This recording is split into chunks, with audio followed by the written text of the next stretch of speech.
გავამართე ეკოგულის გუნდი, რომელიც ეფუძნება ცირკულარულ ეკონომიკას და ვცდილობთ ამ მიმართულებით გადავამზადოთ ახალგაზრდები და მოწყვლადი ჯგუფები, ვისაც ეს თემატიკა აინტერესებს. ჩვენ სივრცეში შეგიძლიათ თავისუფლად გამოიყენო თანამედროვე სახის ტექნოლოგიები, როგორც არის 3D პრინტერები და ის შეისწავლო მასთან მუშაობა სრულიად უფასოდ და გახდე პროფესიონალი დამოუკიდებლად.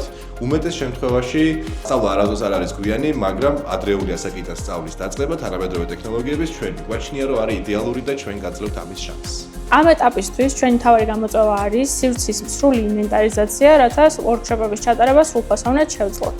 ამაში იგულისხმება მაგიდები და დამატებითი ის აქსესუარები, რომელიც ამ სრულფასოვან პროცესს გაამარტივებს. მოკლედ, ფოდში ინტელექტუალური რესურსის არსებობა ხელს გვიწყობს, რომ ეს ყველა ტექნიკა, რაც გვაქვს, გამოვიყენოთ და საბოლოო ჯამში ბავშვებსაც მივცეთ მოწყვლად ჯგუფებს იმის შესაძლებლობა, რომ ეს უნარები და ტექნოლოგიები მარტივად დაისწავლონ. ყველა ქალაქს აქვს უმეტეს შემთხვევაში პატარა ქალაქებსაც შემდეგ ასაკვირად სენაკს, ზუგდიდს, ქუთაისს, სამტრედიას, ტექნოპარკი, ფაბლაბი, ფოჩი ეს ფუფუნება ფოთელ ახალგაზრდებს და ფოთელ ბავშვებს მოაკლდათ. ჩვენ ვერ გავუტოლებთ თავს, რა თქმა უნდა, ფაბლაბებს, თუმცა ვცდილობთ, რომ ჩვენებური რესურსებით და ჩვენებური სივრცით შევქმნათ თუნდაც იმის იმიტაცია, თუ რა შეიძლება ახალმა თაობამ ისწავლოს დამოუკიდებლად და შექმნას მათი პირველი პროტოტიპები, რომლებიც შემდეგ უკვე აქციონ პროდუქციად.